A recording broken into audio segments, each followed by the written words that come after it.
अपने ही चंचल मन को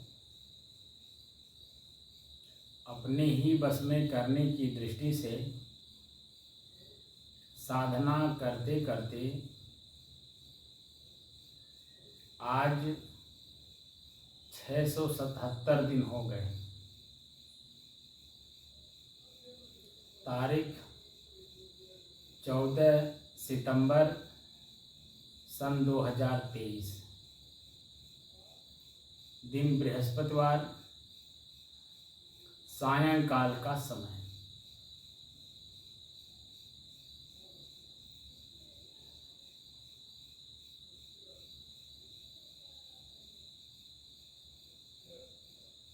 सुबह हमने सदगुरु कबीर के बीजक से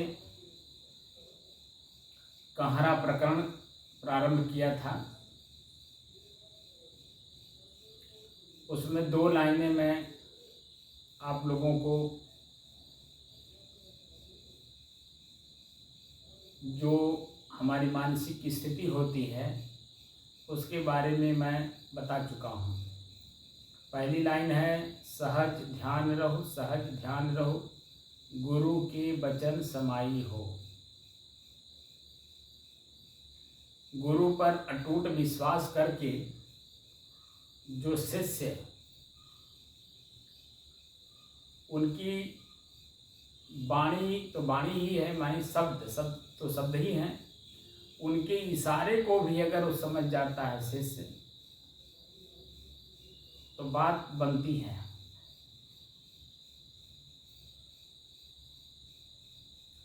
सहज मन होता स्वाभाविक रूप से, सरल रूप से। ध्यान का मतलब होता है ध्यानम निर्विषय मन, मन का निर्विषय हो जाना, यानी मन में कोई विषय न रह जाए। ना आँख से देखने का विषय रह गया हो, ना कान से सुनने का विषय रह गया हो, ना जीभ से स्वाद लेने का कोई विषय रह गया हो, ना स्पर्श विषय का कोई ज्ञान हो।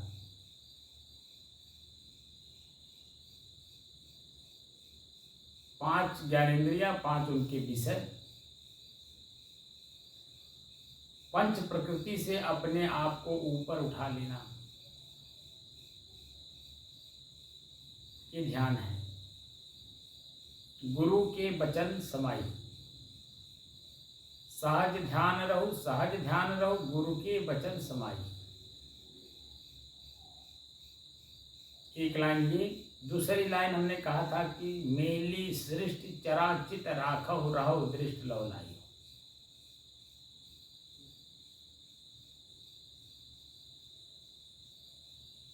लगातार एकदम एक रस स्थिति में बने रहना,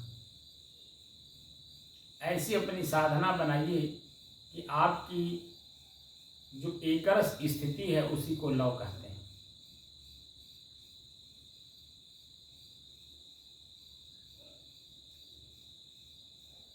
जो तीसरी लाइन है, जस दुख देखी रह हो यह अवसर, अस सुख हुई है पाए हो।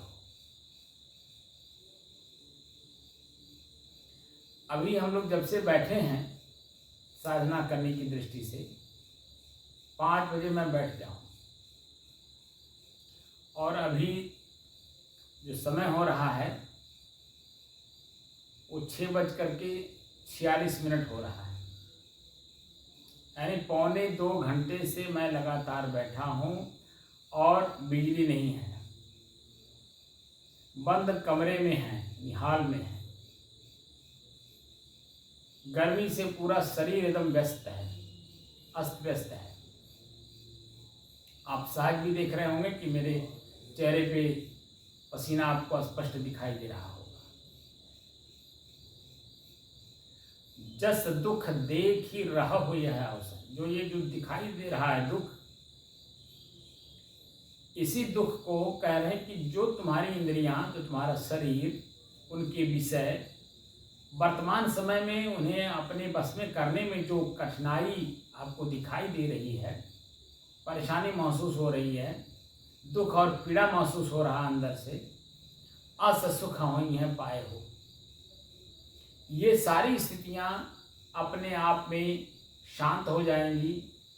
ये जो पीड़ा, दुख, इस तरह का जो अनुभव हो रहा है, ये सारी अनुभूतियाँ खत्म हो जाएंगी। कब? जब स्वयं को स्वयं में स्थित कर ले जाएंगे तब, यानी मन शांत। अभी आपने देखा होगा कि मेरी स्थिति एकदम एक रस स्थिति बनी हुई थी। प्राकृतिक रूप से थोड़ी खांसी आ गई थी, अलग बात है, लेकिन मेरा मन में कोई विषय नहीं था। पसीना हो रहा है, कष्ट महसूस हो रहा है, लेकिन हमें उसके बारे में कुछ भी जानकारी नहीं। एकदम शांत स्थिति।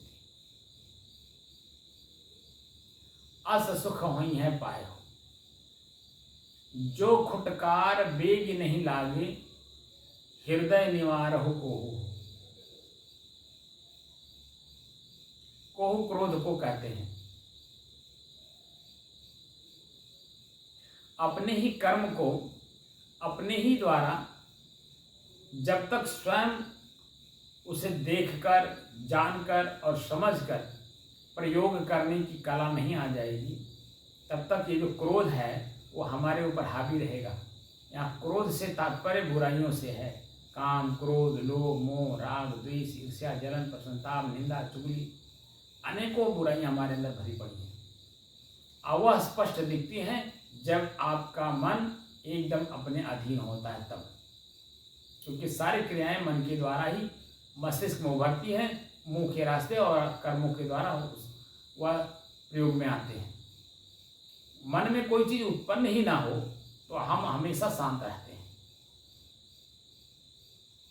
लेकिन अपनी शांति की स्थिति के बारे में हमें पता ही नहीं है। क्योंकि मैंने कभी इसको जानने की एक शब्द प्रयोग कर रहा हूं, जहमत नहीं उठाई। क्योंकि स्व में स्व को जब तक स्थित करेंगे नहीं, तब तक हमारे शरीर, उनके विषय, उनके भोग हमारे बस में होंगे नहीं। और जब तक वो बस में नहीं होंगे तब तक ये स्थिति आती नहीं है। तो जहमत शब्द जो है हमने इसलिए प्रयोग किया, वैसे समझदारी शब्द का प्रयोग करना चाहिए कि हमने कभी समझने का प्रयास नहीं किया। क्योंकि ये जो शरीर है इसी को मैं मान लिए, और इससे संबंधित जितने भी दृश्य हमको दिखाई दे रहे हैं, चाहे आंख से दृश्य हो, कान से शब्द हो, जीभ से स्वाद हो, पैर से चलने का जो संसाधन हो, हम इन्हीं में अपने आप को एकदम व्यस्त कर दिए हैं, यही सब कुछ मान लिए। जब शमशान घाट पे हम किसी को लेके जाते हैं तब वहां क्षणिक वैराग होता है। मन में उत्पन्न होता है कि अभी जो है जीवन भर बेटी बेटा के लिए घर द्वार बनाए, अपने लिए बनाए, ये किए, वो किया, ऐसा किए, वैसा किए, दुनिया भर का मन के अंदर में वो भावना उत्पन्न होती जो देखा है। और अंत में देखिए कुछ भी उनके साथ नहीं गया, यहाँ तक उनका अपना शरीर नहीं गया। जिस शरीर में मैं कह करके चिल्ला रहे थे, वो शरीर भी उनके साथ नहीं गया। वहाँ क्षणिक वैराग होता है। लेकिन शरीर में रहते हुए किसी वैराग्यवान संत के पास हम लोग कभी बैठे नहीं। जो वास्तविक स्थिति हमारे शरीर की है, हमारे मन की है, हमारे विषयों की है, उसके बारे में कभी जानने की कोशिश नहीं की। और जब जानने की कोशिश नहीं करेंगे तो क्या होगा? वही होगा जो प्रकृति के नियमानुसार हो रहा है। क्योंकि मैं शरीर नहीं हूं, शरीर मेरा है। मैं और मेरे का अंतर ढूंढे बिना अपने आप की, अपने स्वयं की स्थिति आएगी नहीं। क्योंकि मेरा मेरे से अलग है, उनकी क्रियाएं अलग हैं, उनके विषय अलग हैं। वह जो चाहेंगे, जब चाहेंगे, हम ऐसे नहीं दे देंगे। हम उस पर विचार करेंगे, मंथन करेंगे, चिंतन करेंगे कि यह चीज़ें देने लायक हैं कि नहीं। हम दे रहे हैं, देते समय हमें क्या महसूस हो रहा है, इस दे देने के बाद इसका परिणाम हमारे सामने क्या आ रहा है। और ये कभी हमने इसको अज्ञानता में दे दिया है तो उसका परिणाम क्या मेरे सामने आया था। मान लीजिए मेरे जीवन में नहीं है, कोई व्यक्ति तो उस कर्म को किया, करने के बाद उसका परिणाम उसके सामने आ रहा हो तो दिखाई देता है। उसको हम अपने ऊपर ले लें कि यह कर्म इस व्यक्ति ने किया था, इसका परिणाम इसे ये मिला था, या मिल रहा है, या मिलेगा। वो हम ना करें। हम नहीं करेंगे तो वो जो परिणाम सामने उस फला आदमी को मिल रहा है वो मुझे नहीं मिलेगा। तो आपकी स्थिति, मन की स्थिति, शरीर की स्थिति, इंद्रियों की स्थिति सब सामान्य रहेगी, शांत रहेगी कि नहीं रहेगी। हमारी अपनी स्वयं की स्थिति हमें मजबूत करनी है, क्योंकि मैं स्वयं भी एक तत्व हूँ। जैसे मिट्टी एक तत्व है, पानी एक तत्व है, अग्नि एक तत्व है, वायु एक तत्व है, आकाश भी अपने आप में एक तत्व है, उसी तरह से मैं स्वयं भी एक तत्व हूँ। इस बात का जिक्र सदगुरु कबीर साखी प्रकरण में दूसरी साखी में ही कहते हैं, जो चाहो निज तत्व को तो शब्द ही लेहु परख। शब्द का परख कर लो अगर जो अपने आप को चाहते हो तो। जब तक अपने आप का बोध स्वयं में नहीं होगा और मेरे अलावा जो कुछ भी है सब प्रकृति का है और उसमें है परिवर्तन, और परिवर्तन हमें कभी सुख दे नहीं सकता है, शांति दे नहीं सकता है, क्योंकि उसमें परिवर्तन है और वह परिवर्तन दुख का कारण बनता है। जैसे वर्तमान समय में बिजली नहीं है, अंदर से अकुलाहट हो रही होगी, या सबको होती है, लेकिन मुझे नहीं हो रही। क्यों? क्योंकि मैं अपने स्वयं के मन को अपने बस में कर लिया हूँ। इसीलिए मेरे शरीर से पसीना हो रहा, मेरे चेहरे पर स्पष्ट दिखाई दे रहा होगा, लेकिन मेरे अंदर में अकुलाहट, व्याकुलता नहीं है। क्योंकि अरे ये क्या बताऊँ, पंखा नहीं चल रहा, बिजली नहीं है, तो यहाँ से उठ के भाग जाओ। मैं अपना जो काम करना है मुझे, वह काम मैं कर रहा हूँ, और एकदम शांत भाव से। यही स्थिति जब आपको भी अनुभव होने लगेगा, ये जो सांसारिक परेशानियां हैं, दुख है, पीड़ा है, व्याकुलता है, ये सब शांत होते चले जाएंगे। मैं अपने आप को जानता नहीं, इसीलिए ये सब हमें हमारे ऊपर प्रभाव डालते हैं। ये हमारे ऊपर प्रभावी हैं, हमारे ऊपर हावी हैं, प्रभावी भी हैं और हावी भी हैं। मैं इन पर हावी नहीं हो पाया, मेरे स्वभाव इन पर नहीं प्रभावी हो पाए, क्योंकि मैं चीनी और पानी की तरह अपने आप को प्रकृति के अंदर में मिला दिया हूँ। अब जब मुझे अपने आप को अलग करना होगा तो नीचे से आग देनी ही होगी। आग का मतलब होता है वैराग्य। वैराग का तात्पर्य घर छोड़ के भागना नहीं होता है। वैर और राग दो स्थितियां हमारे मन के अंदर में होती हैं। दोनों को जब तक सम नहीं करेंगे और अपने आप को शांत स्थिति में नहीं रखेंगे, तब तक ये स्थितियां आपकी बनेगी नहीं। चाहे आज इस जन्म में कर लीजिए हम लोगों के सानिध्य में, या हजारों लाखों करोड़ों वर्षों के जन्मों के बाद, वर्षों नहीं जन्मों के बाद, कभी न कभी आपके अंदर में चेतना आएगी तो जंगल में भाग के जाके आपको स्वतः उस कार्य को करना पड़ेगा, अकेले करना पड़ेगा। जैसे हमारे बहुत सारे संत पहले हो चुके हैं, मैंने उनको देखा भी है। जब उनको वैराग्य हुआ तो जंगल में जा करके बन्हा बाबा, कई ऐसे बन्हा बाबा हुए हैं। बन्हा बाबा का मतलब वन के अंदर में रहने वाले बाबा, एकदम नंग धड़ंग 12 साल से 15 साल से उसमें पड़े हैं, उनको कोई देखा ही नहीं, कोई जाना ही नहीं कि यहाँ कोई रहता भी है, कोई साधना भी करता है। और जब पब्लिक के नज़र में वो पड़ते हैं तो धीरे धीरे धीरे धीरे वो बन्हा बाबा के नाम से प्रसिद्ध हो जाते हैं। ऐसे बहुत ऐसे उदाहरण हैं। खजूरी एक स्थान है, वहाँ भी वो जो खजूरी स्थान है, वो जो महात्मा जी थे प्रथम, वहाँ वो जंगल था, उसी जंगल में वो रहे 12 साल, कोई नहीं देख पाया। लेकिन गांव के लोग जब भैंस चराने गए, भैंस मान लीजिए अचानक उसमें चली गई जंगल में, उसको हाँकने की दृष्टि से जब गए तो देखे कि नंग धड़ंग कोई वहाँ है। तो जब नंग धड़ंग किसी को अचानक जब देखा जाता है तो मन में भय उत्पन्न होता है, कौन है, कहाँ से आया है, भूत तो नहीं है, प्रेत तो नहीं है, कोई जंगली जीव तो नहीं है।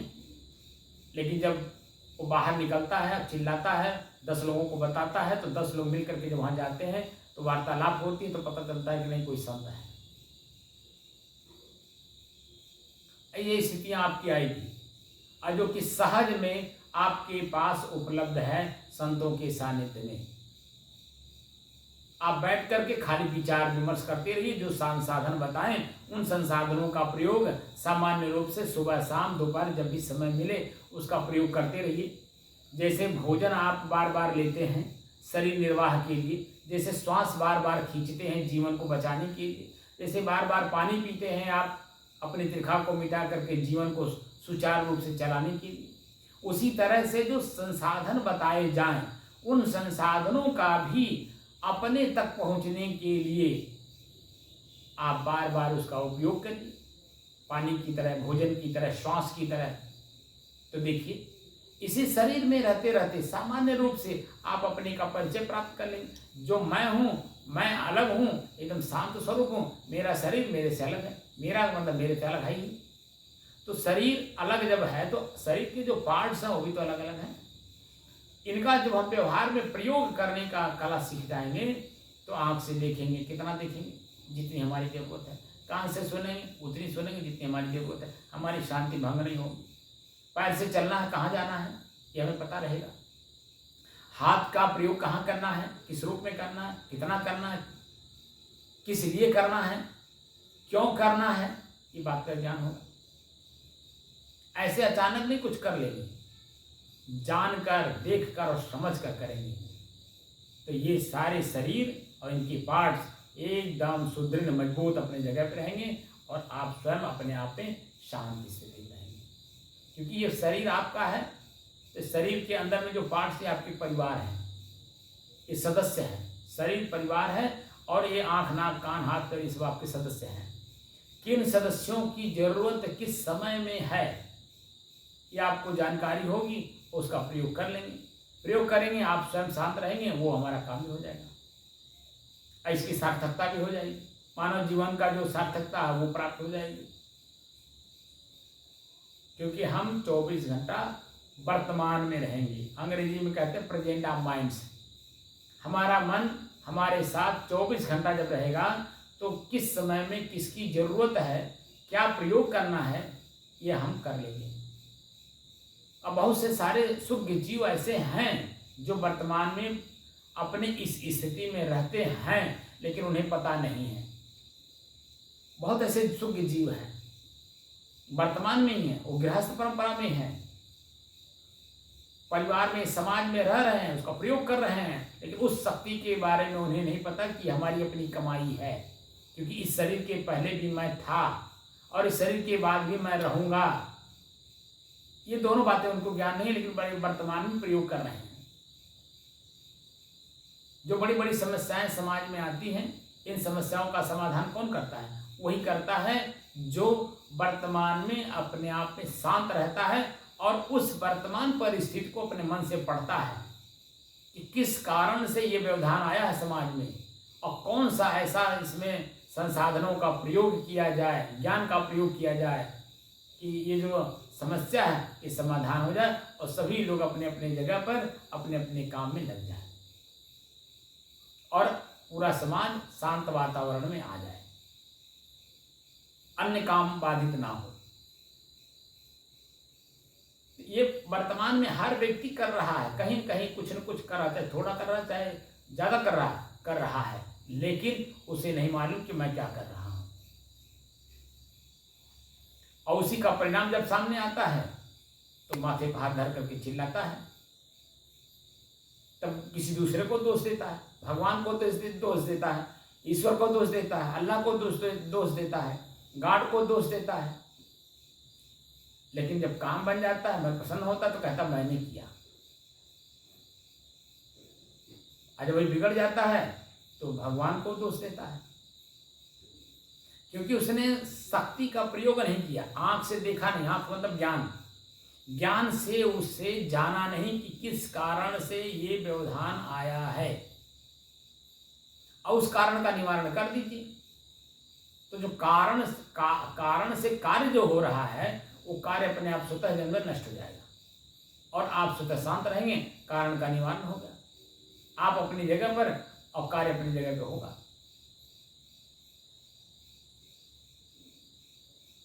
ये जो मन स्थिति है, इसी मन स्थिति को शांत करने की दृष्टि से संसाधन 112 विधियां बताई गई हैं।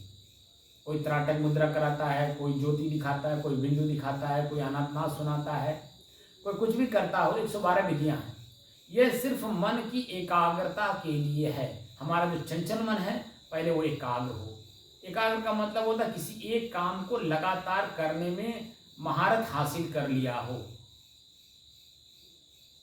तब वो दूसरे काम को जब करेगा तो उस काम को जब परिपूर्ण कर लेगा, प्रसन्नचित होगा, समाज को भी प्रसन्नचित कर लेगा, अंदर से स्वतः प्रसन्नचित होगा, शरीर प्रसन्नचित, परिवार समाज प्रसन्नचित।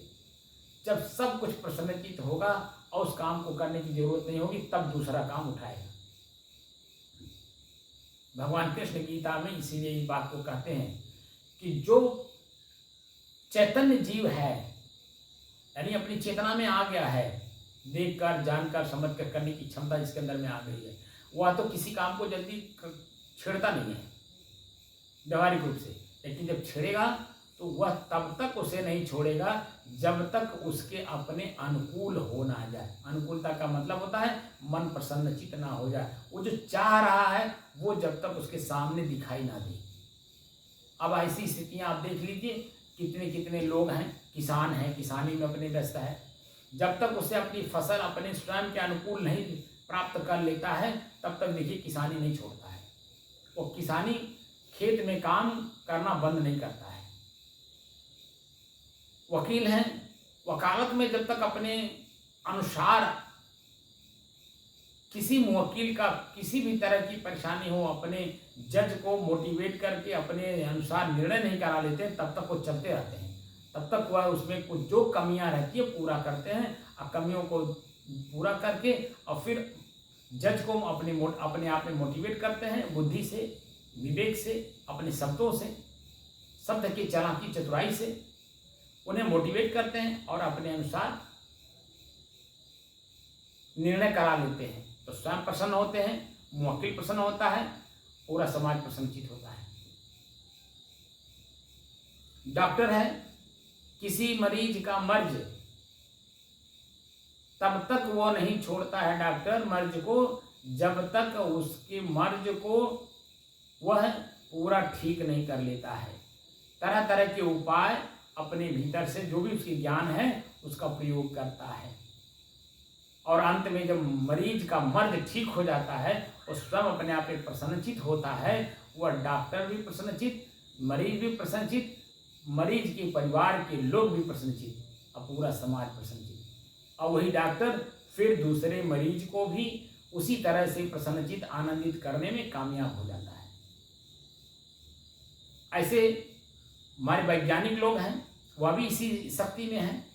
किसी भी तरह की खोज जो कर रहे हैं, रिसर्च जो कर रहे हैं, वह जब तक उनके अपने अनुकूल नहीं प्राप्त हो जाता है, हम जहाँ जिस चीज़ को भेजना चाहते हैं वो जब तक हमें मिल नहीं जाता हमारा वो रास्ता, तब तक वो चलते रहते यानी करते रहते हैं। जैसे उदाहरण ले लीजिए, आज के 4 साल पहले चंद्रमा पर चंद्रयान 2 भेजा गया था, हमारे भारत के वैज्ञानिक लोग भेजे थे। वो आगे चल करके क्रैश हो गया था, उसमें लैंड नहीं हो पाया। तो क्या हमारे वैज्ञानिक हाथ पे हाथ धर करके बैठ गए? नहीं, 4 साल बाद इसी वर्ष इसी महीने में, अभी पिछले महीने में अगस्त में 23 तारीख को आपके चंद्रमा पर आपका चंद्रयान 3 जाकर के लैंड किया, और उस समय में देखिए पूरा विश्व जो है आपके भारत की तरफ, आपके भारत के वैज्ञानिकों की तरफ नजरें लगाए हुए हैं, उनसे सीखने के प्रयास कर रहे हैं। क्यों? क्योंकि लगातार जो उसमें कमियां थी उसे दूर किया गया, वो लक्ष्य हमारी पूर्ति हुई। उसी को कहते हैं देखकर, जानकर और समझकर करने की क्षमता।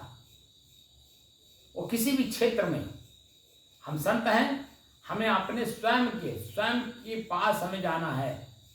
मैं कौन हूं का परिचय प्राप्त करना है। मैं कौन हूं, कहाँ रहता हूं, किस रूप रंग का हूं, दिखाई देता हूं कि नहीं दिखाई देता हूं, वो किस दृष्टि से देखा जाता है। क्या ये बाह्य दृष्टि से हम स्वयं अपने आप को देख पाएंगे? तरह तरह के प्रश्न को डाल करके, खोज करके मैं अपने आप में समाहित किया। जो हमारे ऋषि संत महात्मा वेदों में, उपनिषदों में, श्रुतियों में, स्मृतियों में, शास्त्रों में, यहाँ तक कि आपकी गीता में भी एकदम भरे पड़े हैं उन संसाधनों को, आपके बीजक में तो एकदम हूबहू दर्शन कराया जा रहा है कि देख लीजिए ऐसे हैं। और उसी का जो है थोड़ा सा खिचड़ी मिल गया है, लेकिन गोस्वामी तुलसीदास भी उसको पूरा स्पष्ट दर्शन कराना चाहते हैं और कहते हैं तुम कैसे हो। सोहमस्मि इति वृत्ति अखंडा दीप शिखा सम सोई प्रचंडा। वो प्रचंड है दीप की शिखा की तरह, एक रस एक भाव में एकदम शांत।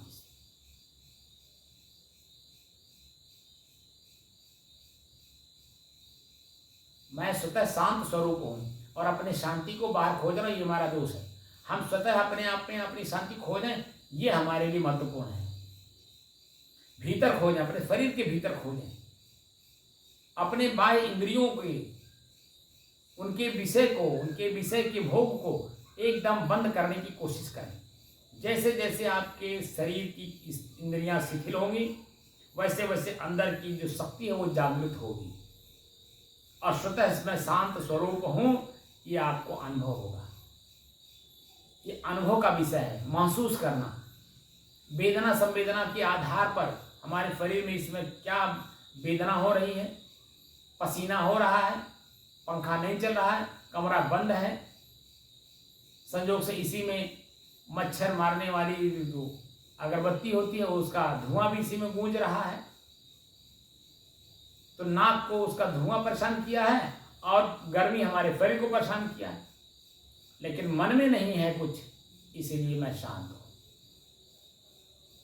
क्योंकि मन में व्याकुलता नहीं है, एकदम शांत। और इसी नाते शांत स्थिति में मैं इस बात का चर्चा भी कर पा रहा हूं। अगर मैं खुद ही व्याकुल होता, परेशान होता अंदर से, तो इस कमरे में इस तरह से शांत भाव में मैं चर्चा नहीं कर पाता। फिर मैं भी बाहर निकल करके बाहर का हवा में जाता। अब बाहर का हवा जैसे शरीर को लगेगा, हल्का फुल्का आनंद की अनुभूति कराएगा, इसको गुदगुदी कहते हैं। हल्का जब शरीर में हवा टच करेगा यानी स्पर्श करेगा, तो आपको लगेगा कि कोई गुदगुदी हो रही है, यानी आनंद की अनुभूति हो रही है, क्योंकि व्याकुलता खत्म हो रही है। और वैसे जब मैं शांत हूं तो ना आनंद की अनुभूति हो रही, ना व्याकुलता है। दोनों परिस्थितियों के बीच का जो दूरी जो स्थिति है, मैं उसी स्थिति में एकदम स्थित हूं। ना आनंद की अनुभूति मुझे चाहिए, ना व्याकुलता मुझे चाहिए। मुझे तो मेरा अपना स्वभाव चाहिए। स्वभाव, स्वयं मतलब स्वयं, भाव माने मेरी स्थिति, और वह क्या है? शांत स्थिति। मेरा स्वभाव क्या है? एकदम शांत। इसमें कोई क्रिया है ही नहीं। क्रियाएं जब होगी इसका मतलब मन जागृत है, मन अपनी तरफ खींच रहा है, इंद्रियां अपनी तरफ खींच रही हैं, शरीर का अपना जो भाव है वो अपनी तरफ खींच रहा है। तो मैं व्याकुल हो जाऊंगा, परेशान हो जाऊंगा, दुखी हो जाऊंगा, पीड़ित रहूंगा। तो मैं जब स्वयं पीड़ित रहूंगा तो आपको कहाँ से सुख दूंगा? सुख की चर्चा कहाँ हो पाएगी? जो आंतरिक चर्चा हो रही, चर्चा बिल्कुल ही नहीं होगी, क्योंकि ऊपर ऊपर मैं भाग रहा हूं। गहरे पानी पैठ, जब तक गहरे में नहीं जाओगे तब तक वास्तविक स्थिति क्या है वह समझ में नहीं आएगी। इसीलिए जो सदगुरु कबीर कह रहे हैं, बिल्कुल वेदों की बात, उपनिषदों की बात को बिल्कुल हूबहू बोल रहे हैं, लेकिन ये कि हम आपको, हमारे और आपके ऊपर इतने कृपालु हमारे ऋषि, हमारे संत, महात्मा बुद्ध भी जो है जब गुरुकुल में पढ़े थे 5 साल से 25 साल की अवस्था तक, तो संस्कृत ही पढ़े थे, लेकिन जब उनको ज्ञान प्राप्त हुआ तो उन्होंने कहा कि संस्कृत में कैसे बोलूं, क्योंकि समझेंगे नहीं ये लोग। तो उस समय की जो भाषा थी, पाली भाषा, उस पाली भाषा में लोगों वही वेद की बातें, उपनिषदों की बातें एकदम हूबहू पाली भाषा में ला करके उन्होंने बोल करके जनता को मोटिवेट करने की कोशिश की है कि देखो ये चीजें हैं।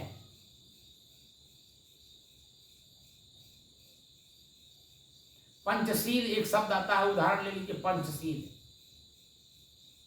चोरी न करना, अपरिग्रही होना, किसी की माँ बहन बेटी नहीं ताकना, हिंसा नहीं करना, 5 तरह के, ये बातें तो हमारे वेदों में पहले से भरी पड़ी हैं।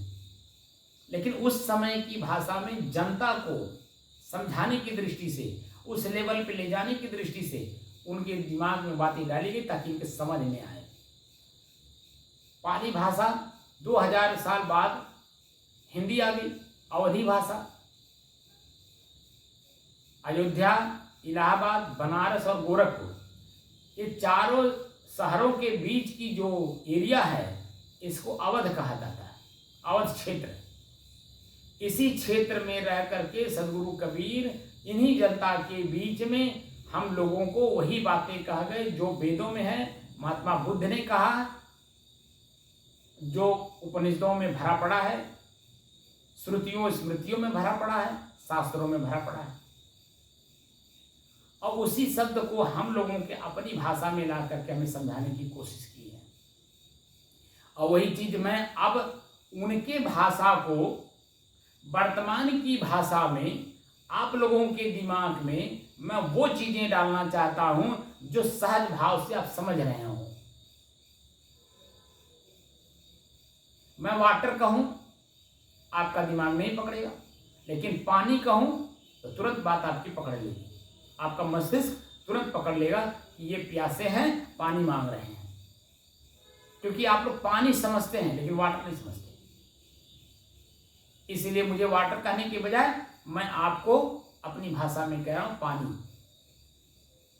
प्राणायाम जो शब्द का प्रयोग हुआ है, ये प्राणवायु है, जीवन है।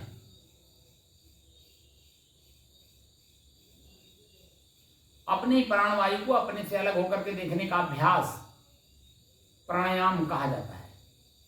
प्राणायाम का मतलब नहीं खाली नाक से एक बार खींच लीजिए, दूसरे नाक से निकाल दीजिए, यानी नाक साफ कर लीजिए।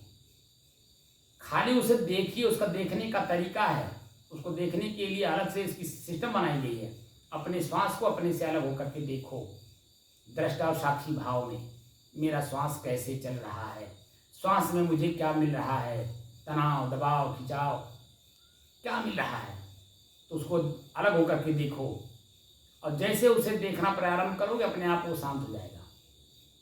पहले भी वो शांत था, वर्तमान में किसी कारणवश वो खुजली शुरू हो गई, लेकिन जब खुजलाएंगे नहीं तो थोड़ी देर के बाद खुजली ऐसे महसूस होगी कि पूरे शरीर में खुजली हो गई। अब बिना खुजलाए रहा नहीं जाएगा, लेकिन हाथ को ऐसे बांधे रहिए, आप खुजलाइए नहीं। थोड़ी देर के बाद आप देखेंगे कि आपको पता चलेगा कि खुजली हुई ही नहीं थी। ये मैं कोई हवा में नहीं बोल रहा हूँ, ये अनुभव की बात बता रहा हूँ। ये स्वतः अनुभव होता है, और अनुभव करके देख लीजिए। तो जब तक ये चीजें हमें अपने श्वास को, मेरे नाक के द्वारा जो हवा अंदर मैं ले रहा हूं वो मेरे से अलग है, और उसमें कई चीजें मुझे प्राप्त हो रही हैं, और उन सबको अलग अलग जब हम अलग अलग समय में अलग अलग चीजों को जब प्राप्त करते हैं, उसको जब हम शांत कर लेते हैं तो मैं अपने आप को भी शांत करने में कामयाब हो जाता हूँ। तो कुल मिलाकर के सहज में, सहज स्वभाव में मैं सहज रूप से अपने आप को अपने आप में स्थापित कर लूं, इसीलिए साधना सिखाया जा रहा है कि मैं स्वयं को स्वयं के द्वारा जान सकूं, समझ सकूं और स्वयं में शांत होकर अनुभव भी कर सकूं। इसीलिए मैंने आप लोगों के बीच में ये बातें मैं लेकर के आया हूं कि ताकि आप लोग भी जान लीजिए, समझ लीजिए, देख लीजिए, प्रयोग कर लीजिए, अनुभव कर लीजिए मेरे साथ साथ, मेरे सानिध्य में। मैं कोई हवा में नहीं बोल रहा हूँ, स्वयं अपनी आंख से देखिए, क्योंकि जब तक आंख से देखा नहीं जाता तब तक उसे प्रूफ के रूप में माना नहीं जाता है। तो इस आंख से तो वो अनुभव होगा नहीं, वो भीतर की आंख है अनुभव का, महसूस करने वाली चीज है।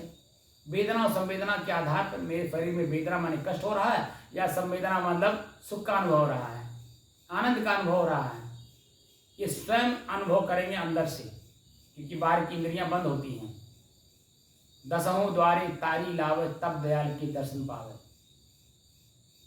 तब स्वयं का ज्ञान होता है। दयाल मतलब स्वयं का ज्ञान। तो स्वयं के ज्ञान अगर प्राप्त करना हो तो मेरे साथ जुड़िए और अपने आप को धीरे धीरे दौड़ करके ये चीज़ें प्राप्त होने वाली नहीं है। ये बहुत धीरे धीरे, जितना धीरे धीरे चलोगे उतने मजबूत स्थिति में अपने आप को पाओगे। लेकिन जब दौड़ के जाओगे तो आप तो पहले से कमज़ोर हो ही और कमज़ोर हो जाओगे। इसीलिए कमज़ोर नहीं, मजबूत बनना है। तो धीरे धीरे हमें अनुभव करते हुए आगे चलना है।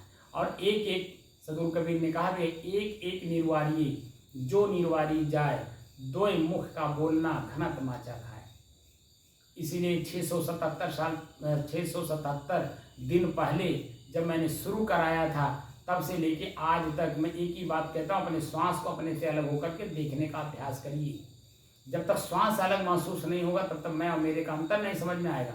और अंतर समझ में नहीं आएगा तो प्रयोग कब करना है, कितना करना है, कैसे करना है, किस रूप में करना है, प्रयोग करने के बाद हमें क्या मिल रहा है, शांति मिल रहा है, सुख मिल रहा है, आनंद मिल रहा है, या हमें दुख मिल रहा है, पीड़ा मिल रहा है, क्या हमें प्राप्त हो रहा है, ये बातें समझ में नहीं आएंगी। इसीलिए धैर्यपूर्वक, शांतपूर्वक अपने आप को अपने आप के द्वारा प्राप्त करके, और ये जो जीवन रूपी जो दुख है, जिसको वास्तव में आप मोक्ष कहते प्राप्त करना चाहते हैं, वो इसी जीवन में आप प्राप्त करें। धन्यवाद। साहिब।